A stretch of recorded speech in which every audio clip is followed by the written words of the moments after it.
Now, good evening, dear students.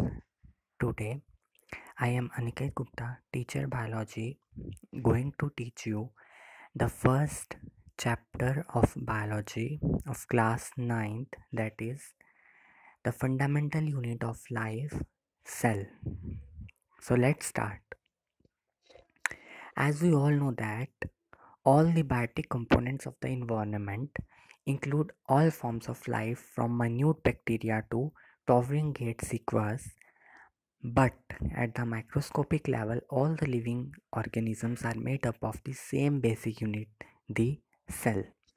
जैसा कि आप सब जानते ही हैं, जितने भी इन्वायरमेंट में बायोटिक कंपोनेंट्स हैं, बायोटिक कंपोनेंट्स क्या हो गए, जितने भी लिविंग थिंग्स हैं, जितने भी लिविंग ऑर्गेनिजम्स हैं, जो चीज़ें ज़िंदा हैं, बायोटिक हैं, उनमें लाइफ है, वो सारे के सारे बायोटिक जो कंपोनेंट्स हैं इन्वायरमेंट के, वो एक छोटे छोटे माइक्रोस्कोपिक लेवल पे अगर हम उन्हें उनको देखें तो एक बेसिक यूनिट से मिलके बने हैं।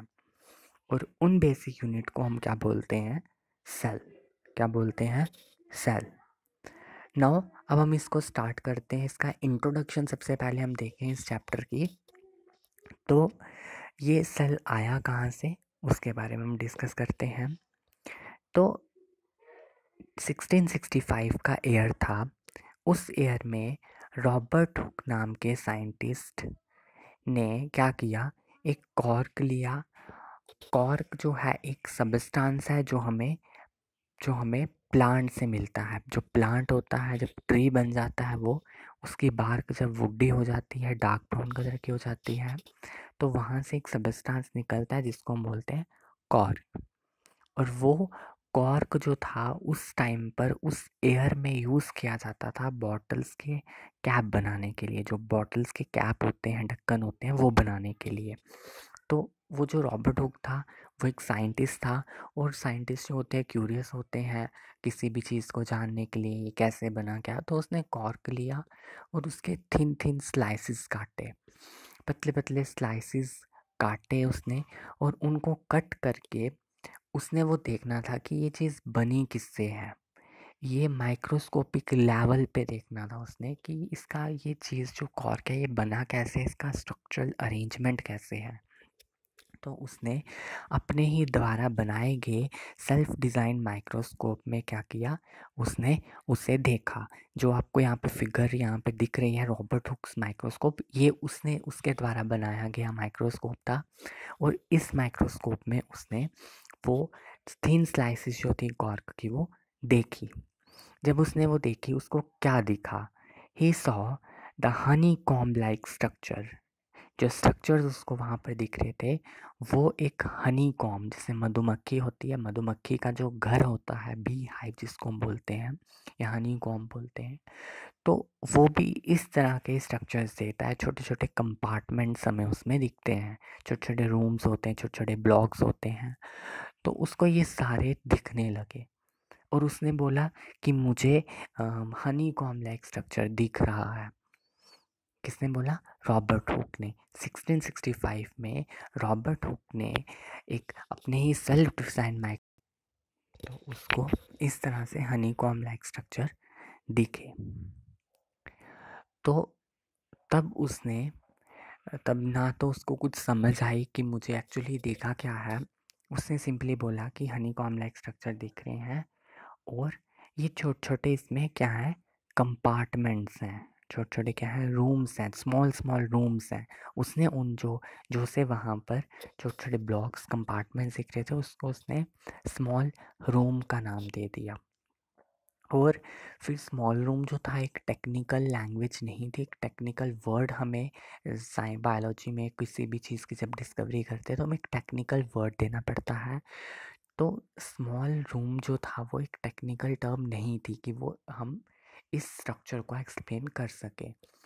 तो उसने देखा एक लैटिन वर्ड होता है सेलुले, CELLULE, सेलुले होता है लैटिन वर्ड, जिसका मतलब होता है स्मॉल रूम। तो उसने वहाँ से वो टर्म उठाई और नाम दे दिया सेल। क्या नाम दे दिया? सेल का नाम किसने दिया था? रॉबर्ट हुक ने। इसीलिए हमसे जब भी कोई क्वेश्चन पूछता है who discovered cell, then answer is Robert Hooke discovered cell. And in which year? In 1665 में उसने इसकी डिस्कवरी की थी। बस इतना सा कह के वो उसके बाद ना तो कुछ टेक्नोलॉजीज थी कि वो आगे डिस्कस कर पाता, उसने इतना सा बोला और वो आगे अपना काम को कंटिन्यू नहीं कर पाया। तो उस टाइम पर ये जो काम था, ये जो एक कॉर्क को लेना, माइक्रोस्कोप में देखना, हनीकॉम्ब लाइक स्ट्रक्चर बोलना, तो उस टाइम पर ये बहुत वेरी इनसिग्निफिकेंट इसको कहा गया, एक स्मॉल एक टास्क कहा गया जिसका कोई वैल्यू नहीं दी गई। लेकिन एट आफ्टर मैनी ईयर्स क्या हुआ, वही जो रॉबर्ट हुक ने जो सेल दिया था उसके ऊपर और डिस्कस हुआ और स्टडीज़ हुई, रिसर्च हुए। तो जो आज हम नाउ डेज बायोलॉजी में जो हम एक फाउंडेशन जहाँ से स्टार्ट करते हैं बायोलॉजी को पढ़ना, दैट इज़ सेल, वो आज हम उस चीज़ को हम पढ़ पा रहे हैं। अगर वो उस टाइम पर रॉबर्ट हुक नाम का साइंटिस्ट ये काम नहीं करता तो आज हम जो भी हम आज पढ़ते हैं, cell basic structure and function unit of life है, it performs all the functions in our body, तो वो हम नहीं दे पाते। ठीक है, तो इसीलिए जो इसका श्रेय था, ये जो इसका कंट्रीब्यूशन थी, ये सारी किसको जाती है? रॉबर्ट हुक को। ठीक है, आपने रॉबर्ट हुक माइक्रोस्कोप भी देख ली और ये उसको स्ट्रक्चर्स दिखे थे जो मैंने यहाँ पर एक डायग्राम के थ्रू आपको दिखाने की कोशिश की। जो figure showing cells which give an appearance of honeycomb like structure, ये आपको दिखा रहा है कि इस तरह का उसको उस टाइम पर दिखा था। किसको? रॉबर्ट हुक को।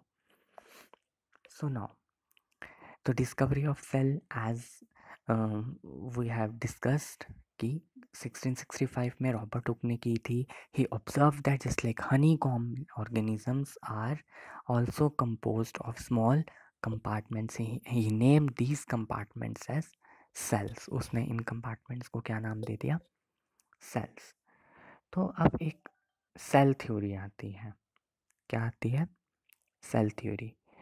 A cell theory states that all living organisms are composed of cells.